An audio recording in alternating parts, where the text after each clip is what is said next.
I will give the call to the Deputy Leader of the Opposition. Here. Thank you, Speaker. My question this morning is to the Minister for Education. Minister, in your answer to my question last week, you said the existing local provider Thrive is the reason childcare has been cut at the Dorset Child and Family Learning Centre. But Thrive actually wants to deliver early childhood education and care at the centre. Minister, how does it feel to have used Thrive to justify your decision to cut childcare you promised when they actually want to be part of the solution? Honourable Minister for Education.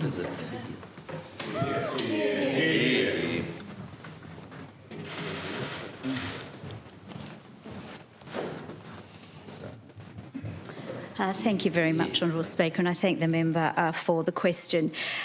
It's so exciting to have the opportunity to be able to be delivering a new child and family learning centre for the community at Scottsdale. To have these wraparound services for parents and children from 0 through to 5 is really quite exceptional. Leader of the Opposition, and it's been wonderful to warning. visit CFLCs right across Tasmania, and I'll never forget one conversation with a young Deputy dad Leader of the who Opposition, said this is your first that the warning. Child and Family Learning Centre in his area had actually saved his life with the wraparound supports for him and his children.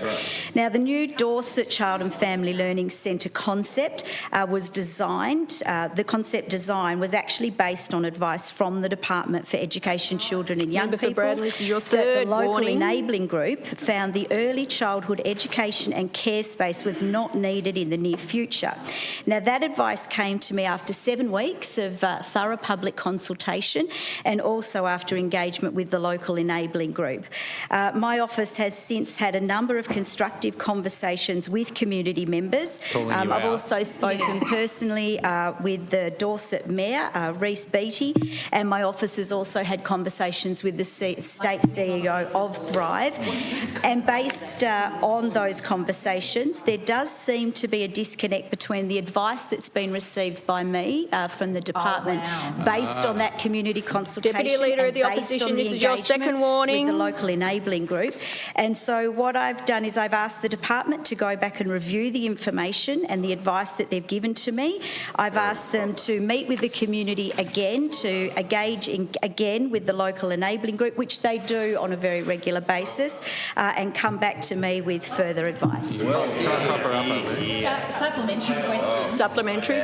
Order. The Honourable Deputy Leader of the Opposition has the call. Supplementary question. Minister, before you made the cuts, did you actually or your department ever ask Thrive if they wanted to deliver childcare at the new CLFC? You can try and Honourable prop her Minister up. for Education. Yes or no? Did you speak to Order. You've already asked the question. Sit down. Thank you, Honourable Speaker. There's certainly been absolutely no cuts at all. The budget is the budget. And as I say, there was 7 weeks of consultation. There was extensive consultation with the local enabling group. And that is, based on that information, that's where that decision was made to that the space was not needed in the near future. We certainly had already been engaging locally with those who'd been working at the current childcare provider there. As I say, we've escalated those conversations to the CEO of Thrive across the state, and I've asked the department to please go back again, engage again with the community based on the new information that we have. Speaker? I'll give the call to the Honourable Professor Razane. The Honourable Deputy Leader of the Opposition.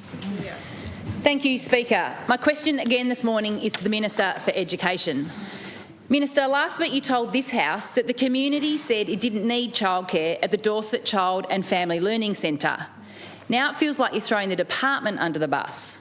The local enabling group, the group you were meant to rely on for your advice, established a working group, conducted consultation and confirmed there is a need for early childhood education and care and that the centre should be built. The evidence is clear, the minutes of the 18th of April and the 13th of May 2025. How does it feel knowing you intentionally misrepresented the views of the community to justify your cuts? Here. Honourable Minister for Education. Here.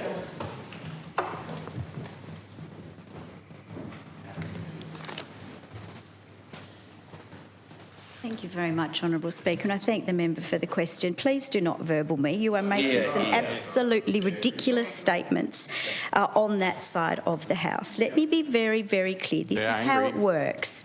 We go out, we make an incredible announcement that we are going to support this community with a child and family learning centre. Then you cut it in half. There has been no cut to the budget at all. I don't know how many times I can say that. So let's just step through this carefully for you. In April of 24, as part of our commitment to build additional CFLCs across the state, we committed to providing additional space for early childhood education and care where there is unmet demand for these services. The Dorset CFLC project commenced in March of 2025 and it started with a Get Involved campaign and a community meeting about the project. Then, of course, we had our local enabling group established, and from under that was a subgroup which subsequently set up to explore ECEC in the area as part of the project, with all leg meetings and consultation processes that were facilitated by the department.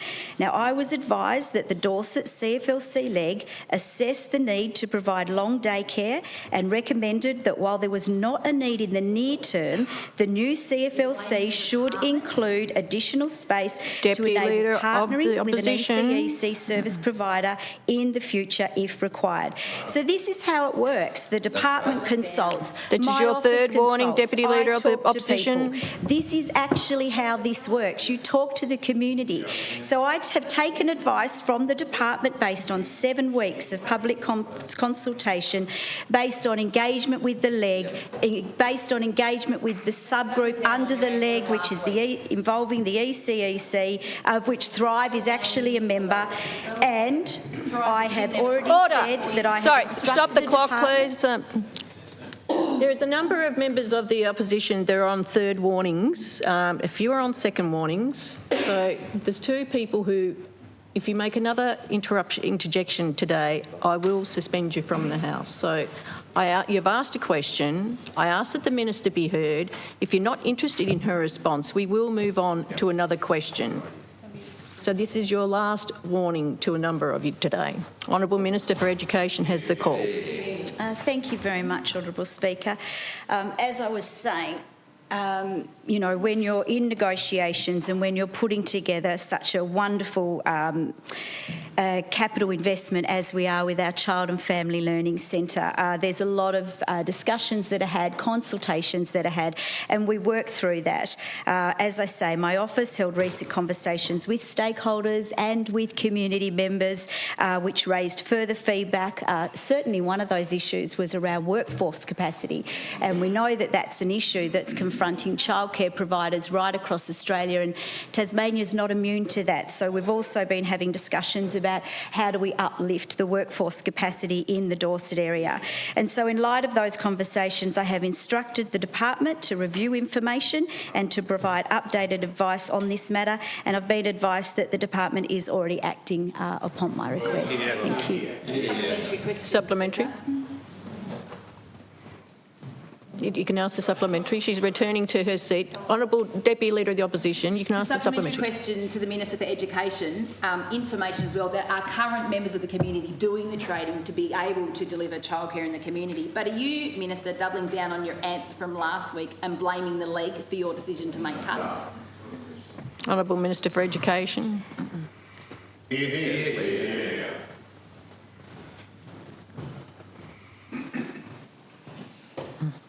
Thank you very much, Honourable Speaker, and with the deepest of respect, I think today you've told me I blame myself, I blame the department, I blame the Leg, I blame Thrive. I think you need to work out who you're saying I'm actually blaming.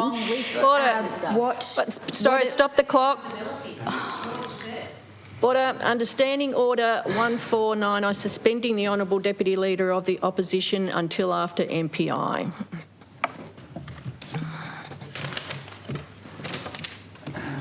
Minister, you may resume, please. Thank you very much. You know, this is a good process where the department has engaged with the Leg, where the department has engaged with the community, where I have also engaged with the community, and based on those conversations, based on the information coming back to me and my office. I have asked the department to please go back out again to review the advice that they are giving to me, and they've already committed to doing that. In fact, I'm advised that it's already underway. Thank you very much. I will go the